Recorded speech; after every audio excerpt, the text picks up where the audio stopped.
l'endimanché du ciné est prêt pour vous parler aujourd'hui sans spoiler du film Scandale. Quel scandale? Non, pas du tout, ce n'est pas un scandale, c'est pour l'instant le film de l'année 2020 que je préfère et assez largement. Je lui attribue sur Sens Critique un 9 sur 10, on y revient sans spoiler, ce n'est pas pour moi un chef-d'œuvre, parce que ce n'est pas un film parfait tout simplement, néanmoins, voilà, malgré quelques lacunes qu'on va évacuer de suite et d'entrée de jeu, j'ai envie de vous dire que ce film, je n'en attendais pas grand-chose.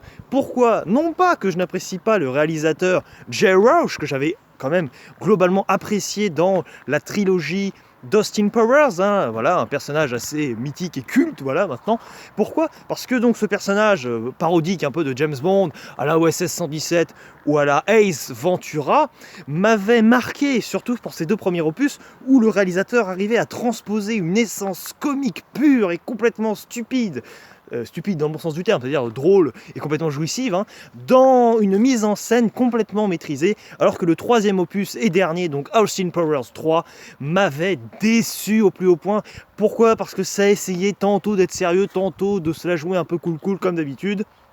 Finalement, c'était un film qui ne parvenait pas à exister, on va dire, thématiquement, qui essayait d'ailleurs d'élaborer un scénario un peu compliqué pour rien. Donc finalement, j'ai envie de vous dire que, en sachant qu'il était à la barre de Scandale, un film donc sur le papier, et en tout cas d'après le trailer, très féministe, très dénonciateur, voilà, socialement, de certaines inégalités ou certains problèmes sociaux, politiques et tout ce que vous voulez de la société, j'avais un peu peur, franchement, j'avais un peu les jetons, mais heureusement, voilà, je n'ai pas été déçu, notamment grâce à Margot Robbie, une actrice que j'apprécie énormément, voilà, notamment grâce à Once Upon a Time in Hollywood et sa performance d'actrice également dans Suicide Squad, mais ça n'empêche que je vais anticiper déjà les problèmes du film pour en venir à ses qualités indéniables. Problème du film, j'en relève vraiment deux, voilà, il y en a deux qui me viennent en tête là comme ça en mode impro. C'est tout d'abord le début, l'ouverture, un personnage de l'intrigue va se déplacer et nous présenter les autres personnages. Et là, ça m'a un peu posé problème parce que je trouve que le film est tellement coup de poing et tellement féministe, mais dans le bon sens du terme, sur lequel on reviendra juste après dans sa démarche et son optique, que ce début nous paraît un peu trop déconnecté parce qu'il est un peu trop gentillet, si vous voulez. Le film prend le spectateur par la main gentiment, alors que franchement, en comprenant la logique même du film, il aurait dû commencer avec les personnages, voilà, qui vivent tranquillement leur petite histoire, et puis nous, on arrive un peu en plein milieu de leurs grandes aventures, et on arrive en cours de route plutôt, on va dire cela comme ça.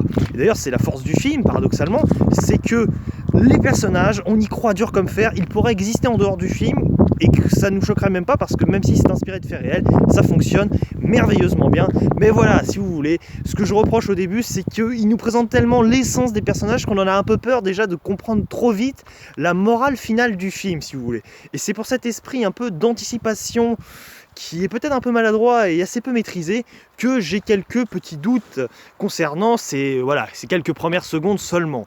Ensuite, le deuxième, dernier problème avec ce film, c'est qu'il y a un peu trop de personnages qui sont sous-entendus, des arlésiennes presque, des personnages dont on parle plus ou moins souvent, mais qui ne sont jamais montrés à l'écran. Parce que du coup, on a du mal, mais c'est aussi la volonté du film, à saisir certaines attitudes de certains personnages, mais ça fonctionne merveilleusement bien avec les personnages que l'on voit à l'écran, comme Margot Robbie, comme Charlize Theron ou encore Nicole Kidman, ça, pas de problème. Mais sur des personnages qu'on ne connaît pas, finalement, on a du mal un peu à mettre les doigts sur les problèmes, si vous voulez.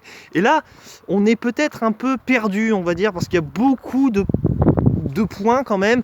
C'est très secondaire, voilà, c'est pas un gros problème, mais c'est un peu parsemé, un peu par-ci par-là dans le film.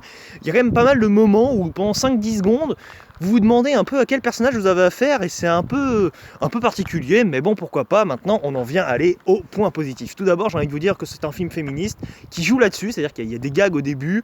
C'est un film qui se veut au début, qui va essayer de vous dire au début qu'il n'est pas féministe, mais c'est traité, voilà, avec beaucoup d'intelligence et de subtilité. C'est vraiment, on n'est pas du tout féministe au début, rassurez-vous, ça va bien se passer. Ça fait vraiment ça comme impression. Du coup, ça donne l'impression que le film est destiné d'abord aux hommes, parce que souvent, notre image dans dans voilà, on va dire l'image un peu dans l'imaginaire collectif, c'est que les films féministes sont destinés aux femmes pour qu'elles se sentent mieux, par exemple. Je dis ça un peu comme ça, mais c'est comme ça que moi je le perçois. Mais ici, ce film prend vraiment conscience qu'il n'est pas dédié seulement à une petite, enfin pas une petite, mais à une catégorie spécifique de la population, à savoir juste les féministes.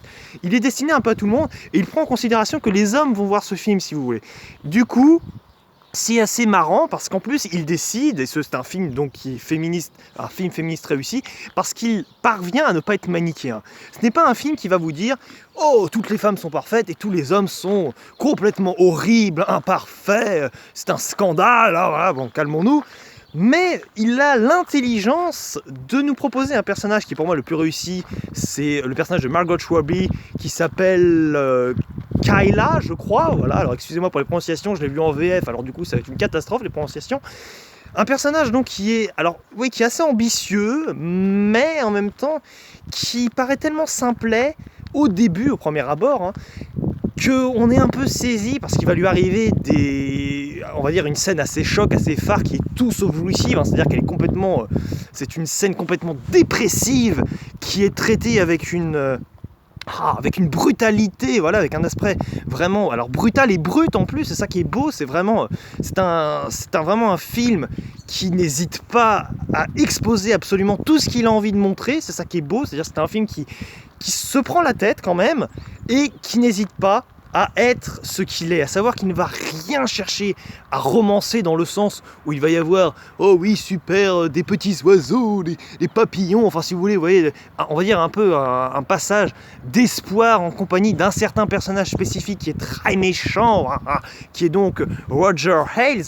Non, ce personnage va être quand même lui aussi, cet homme donc très ambivalent, à savoir que c'est la menace, mais en même temps, hop, je tourne. On arrive à s'y identifier parce que l'acteur joue sur une certaine nuance, et là, c'est ça qui est fort, c'est qu'on est un peu piégé comme dans la réalité. C'est inspiré de faits réels, c'est d'ailleurs pour ça que j'apprécie aussi ce film, c'est parce que je ne connais pas cette affaire d'ailleurs. Je ne l'ai jamais vraiment, j'en ai jamais vraiment eu connaissance, je dois bien le reconnaître, et ça me permet d'apprécier d'autant plus un film, contrairement à un J'accuse de Roman Polanski que j'avais détesté parce que je connaissais trop bien l'affaire Dreyfus à ce moment-là.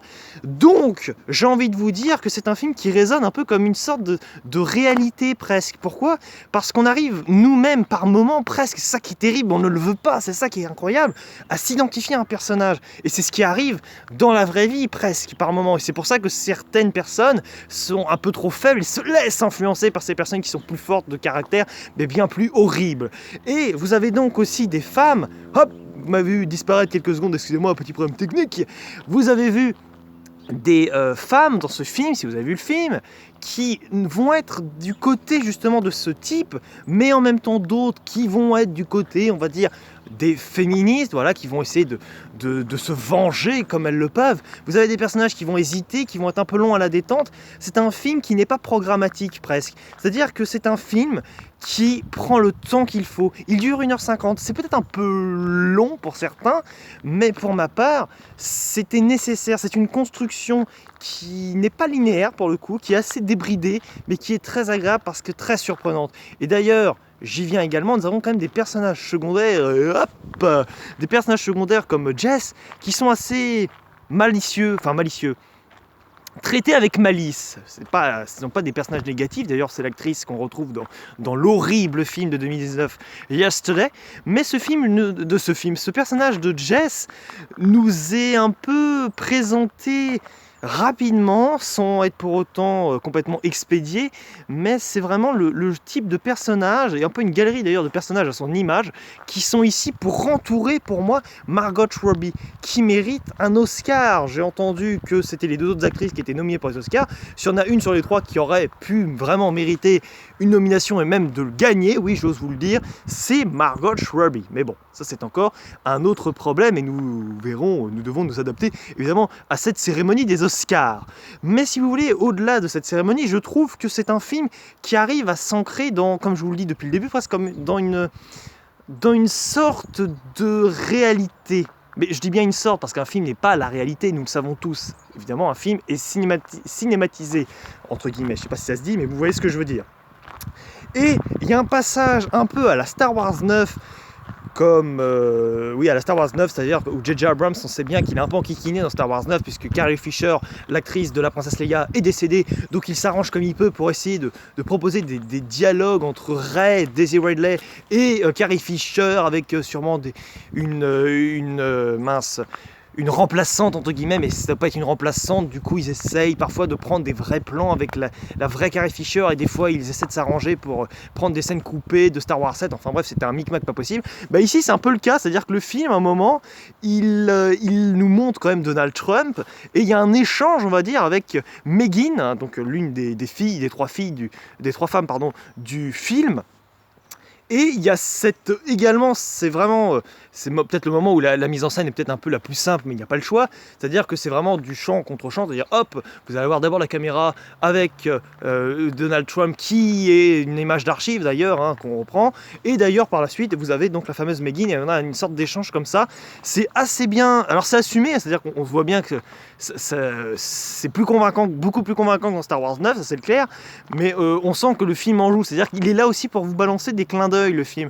Il est conscient qu'il est un film, et nous on est conscient que c'est un film, mais en même temps ce qui est beau, c'est qu'on s'imagine presque le film dans une réalité. Est-ce que le film est, encore une fois, très subtil, et c'est sa force, et c'est là-dessus que je terminerai, à savoir que c'est pas un film qui va se terminer en mode oui, tout est bien, tout est parfait, comme dans beaucoup de films où il y a ce problème, c'est-à-dire que c'était un film, par exemple, des fois vous avez des films très dépressifs, et puis d'un coup, hop, ça se termine bien, puis on a tout oublié. Non, là c'est un film qui va prendre chaque élément en considération, et qui va le garder du début à la fin. C'est un film intelligent, c'est un film que je vous recommande absolument, c'est le meilleur film que j'ai vu en janvier 2020, voilà, pour moi c'est une évidence ce film, et c'est un film d'ailleurs, je terminerai là-dessus, qui essaye en plus, je trouve, de pousser, alors non pas à la bagarre entre des personnes et à se dire qu'il faut être divisé, au contraire, c'est un film qui, par une